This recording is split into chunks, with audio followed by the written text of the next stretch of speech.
Even when you feel low, you can still go. Even when you feel slow, you can still go. Even when there's no hope, you can still go. I never answer to no, man, I still go. Go, go, go, go, go, go, go, go, go, go, go, go, yo, go, go, go. Hustle hard, hustle every single day. I'll be making moves till I'm buried in my grave. To the system, I don't wanna be a slave. I've been doing shit my way, or the highway. And in the driveway is a nice range. Cause I grind through the climb, I invite pain. You'll never hear me, bitch, nah, I don't complain. Just gotta flip the switch and you can go and obtain anything you want, anything you need. Your mind's got the key ingredient, it's belief. They deceive with the negativity, but I just slide right by that energy. Even when you feel low, you can still go. Even when you feel slow, you can still go. Even when there's no hope, you can still go. I never answer to no, man, I still go. Go, go, go, go, go, go, go, go, go, go, go, go. SMK? Bisa! Akuntansi! Tertarik untuk lanjut studi tadi sudah lumayan banyak. Ada sekitar 3.000 tadi yang angkat tangan, ya kan? Jadi saya kok optimis gitu ya, yakin kalau kira-kira ini nanti banyak yang mendaftar ke lembaga kami. Baik, inilah profil Departemen Akuntansi. Jadi Departemen Akuntansi itu ada di bawah Fakultas Ekonomi dan Bisnis Universitas Negeri Malang. Barangkali kalau Bapak Ibu guru dulu yang kuliah di sini itu dulu namanya masih Oh, masih IKIP. Saya mau bilang masih FE, UM gitu, ternyata agak jauh ke belakang ya. Kemudian lambat laun ini bermetamorfosis, kemudian pemerintah menetapkan bahwa yang IKIP kemudian statusnya dirubah menjadi Universitas Negeri Malang. Sehingga selamat datang di kampus kami, Universitas Negeri Malang.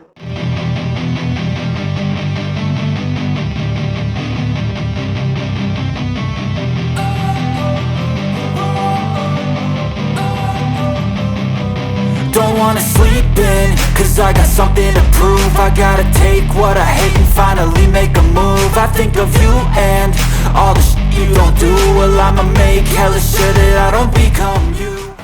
Oke, hari ini kalian datang ke tempat kita, datang ke rumah kita di Geraha Sunrise. Mungkin saya kasih pemaparan materinya singkat aja kali ya, biar kamu bisa lebih punya banyak waktu untuk berkeliling, melihat kondisi kerjanya seperti apa. Jadi karena saya dari belakang sudah digini-ginikan sama Miss Niken.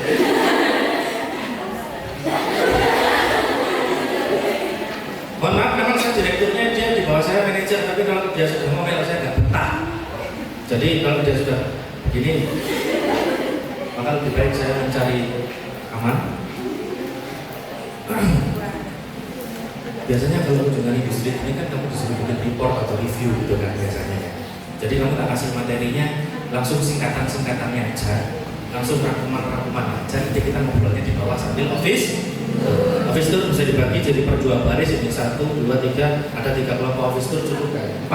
4. Jadi 4 kelompok office tour cukup, nanti kamu akan saya bawa keliling kemana-mana. Tapi sebelum keliling kamu tak kasih kuncinya dulu. 1. Di sini tadi ada kantor akuntan publik, kantor konsultan pajak, dan pencipta sarana. Apa yang membedakan ketiganya kemudian? Yang pertama, PT Cipta Sarana Cendekia ini adalah perusahaan yang bergerak di bidang pengembangan pendidikan dan pengembangan sumber daya manusia. Fokus utama kita itu ada di bentuk program pelatihan, diklat, training, dan juga pengembangan bisnis. Itu Cipta Sarana Cendekia. Di Cipta Sarana Cendekia ini terbagi jadi 3 divisi tadi saya sampaikan.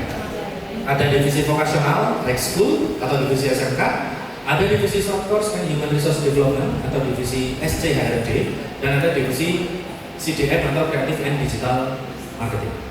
Ketiga divisi ini punya peran yang berbeda, di mana divisi SMK itu fokus hanya pada program kerja SMK kita.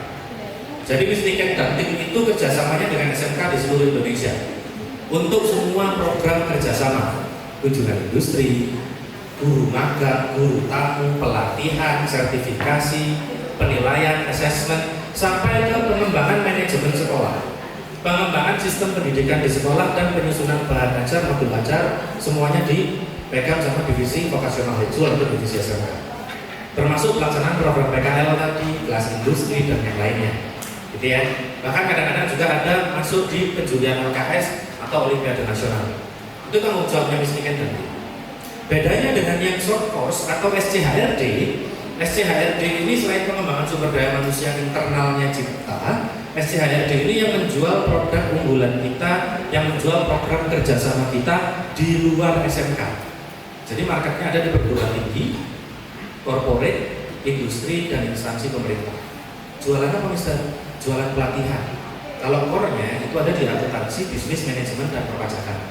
Tapi pelatihannya tidak hanya di sektor itu saja, di semua sektor, termasuk sektor komunikasinya, sektor service excellence-nya, public speaking-nya, dan yang lain. Semuanya kita handle di divisi SCHRD. Ya.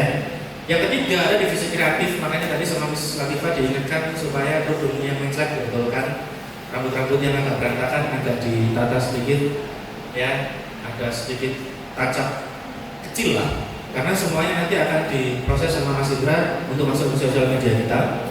Yang kalian sudah pernah masuk sebelumnya gara-gara roadshow, ya, wajahmu sudah ada di situ.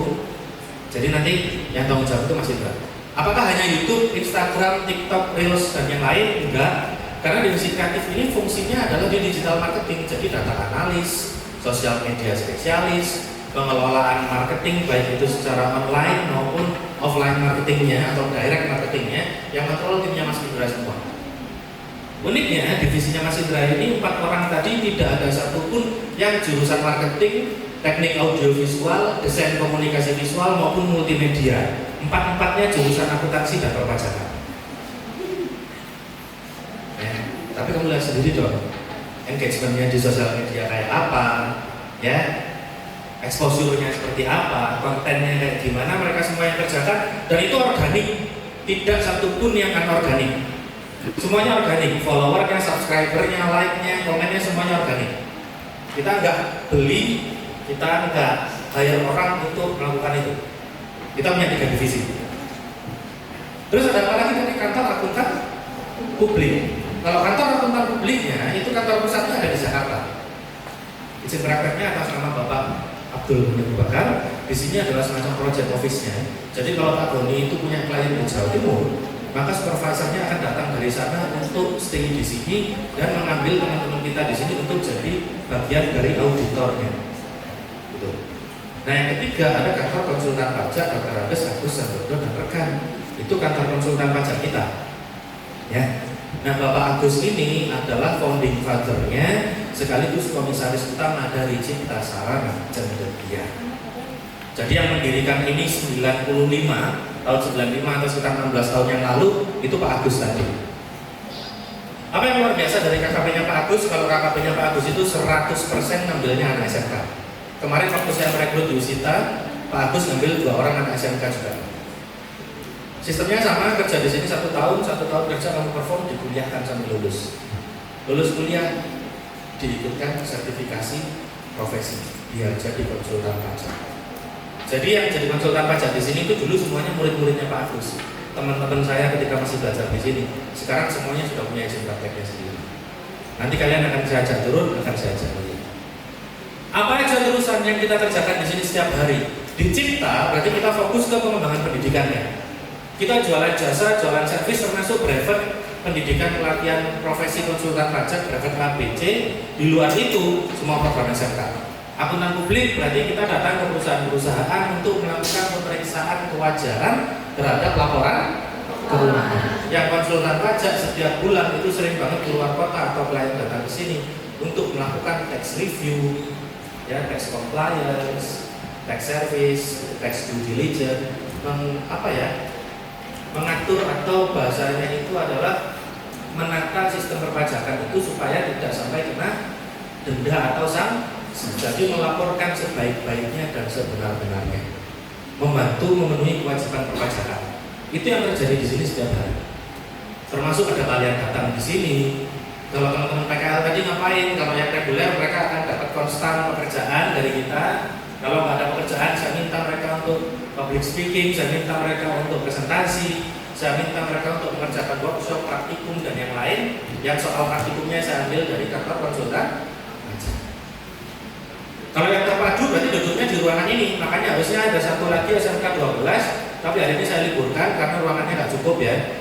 Biar kalian bisa masuk ke sini, itu kalau terpadu sistemnya klasikal. Jadi kamu akan belajar akuntansi sama pajak dari awal lagi, selama 1-2 bulan. Sistemnya pelatihan. Jadi latihan akuntansi pajak pakai aturan terbaru, workshop, ya praktikumnya sekalian, latihan presentasinya sekaligus sama uji kompetensi keahlian tingkat 2. Itu kalau PKL terpadunya. Sistemnya di sini yang dijalankan seperti itu. Nah, gimana itu semuanya kemudian dijalankan?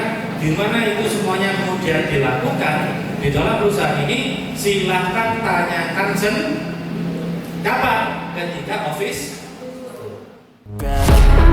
I'm never gonna look back, 'cause damn I was built to last. You move slow and I move fast, and that's facts. Only I can make a change.